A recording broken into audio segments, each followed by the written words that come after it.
C'est une consultation qui a fait couler beaucoup d'encre. 4 réunions publiques, un sondage en ligne, une prise de température, comme l'appelle Maxence de Rugy, et que le maire de Talmont-Saint-Hilaire considère comme une volonté assez forte d'aller vers l'uniforme. Promoteur de l'idée, l'élu vendéen souhaite avant tout que l'uniforme soit un symbole visuel d'un vivre ensemble, et ce, entre des élèves issus de milieux et d'origines différents.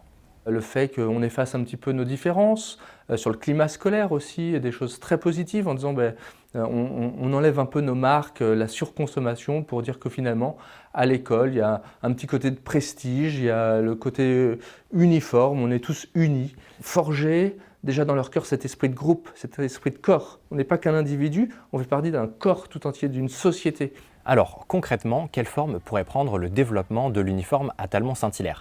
Tout d'abord, contrairement aux idées reçues, l'uniforme n'implique pas nécessairement une tenue complète qui irait des chaussures à la veste, pas de règles toutes faites, sa composition est déterminée localement au cas par cas. À Talmont-Saint-Hilaire, par exemple, l'idée s'est initialement portée sur une tenue unique, c'est-à-dire sur une surchemise ou une petite blouse. Ensuite, second point, qui décide? Si le maire est à l'origine de la démarche, c'est bien le conseil d'école de chacune des 4 écoles primaires de Talmont-Saint-Hilaire qui aura le dernier mot. Un conseil d'école qui est composé entre autres du directeur, des maîtres, mais aussi du maire de la commune et des représentants élus des parents d'élèves. Et puis enfin, en termes de calendrier, à quand une décision et pour une expérimentation, à quelle échéance? Réponse avec Maxence de Rugy. Il y a encore du travail de concertation avec les équipes pédagogiques, les représentants de parents.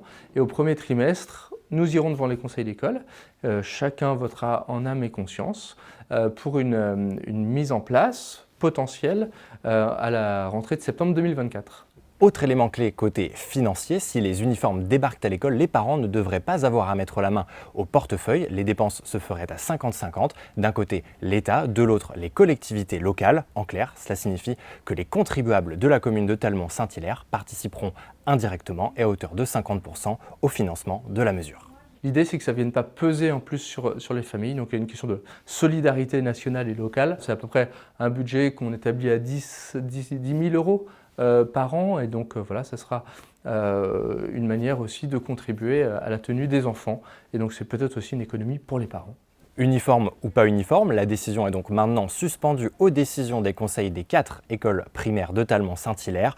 Il n'est pas exclu en revanche que d'autres villes vendéennes emboîtent le pas, mais pour l'heure, aucune ne l'a annoncé publiquement.